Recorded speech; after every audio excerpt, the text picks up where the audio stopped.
Di Aceh kalau ada orang meninggal dunia kan kami bikin kenduri 7 hari 7 malam ya biasanya.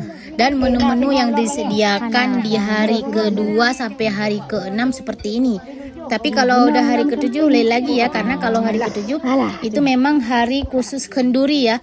Jadi disediakan menunya itu dalam jumlah yang banyak. Jadi beda, bukan seperti ini.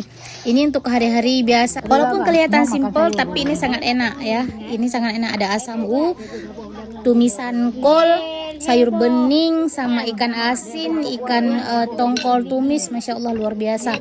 Ada kacang panjang tumis lagi ya. Semoga yang memberikan kenduri kepada para setiap tamu yang hadir akan Allah limpahkan rezeki yang luas, pahala untuk almarhumah. Amin. Oh ya, jangan salah paham ya. Jadi kan di Aceh kami kalau ada orang meninggal dunia bikin kenduri. Nah, para tamu yang hadir itu bukan hadir dengan tangan kosong juga ya. Jadi juga ada oleh-oleh atau sedekah sedikit gitu ya. Jadi bukan cuma makan gratis. Nanti kan ada yang bilang, "Oh, udah musibah ditambahin musibah lagi ya." Jadi ini konsepnya, keluarga yang ditinggal oleh almarhum atau almarhumah beramal dengan cara bersedekah makanan, dikasatkan pahala untuk almarhum atau almarhumah, begitu ya. Para tamu yang datang juga berdoa untuk almarhum atau almarhumah.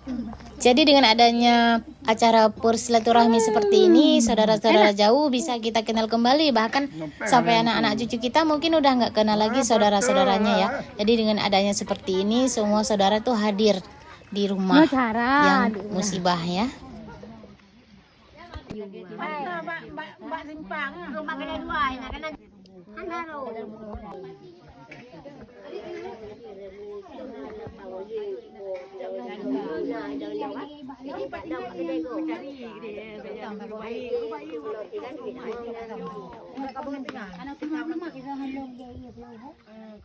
apa cewek wanita lah ya lagi cewek dua enak belum kau punya Hana so kamu juga mau banyak nampak kan? Wah, banyak.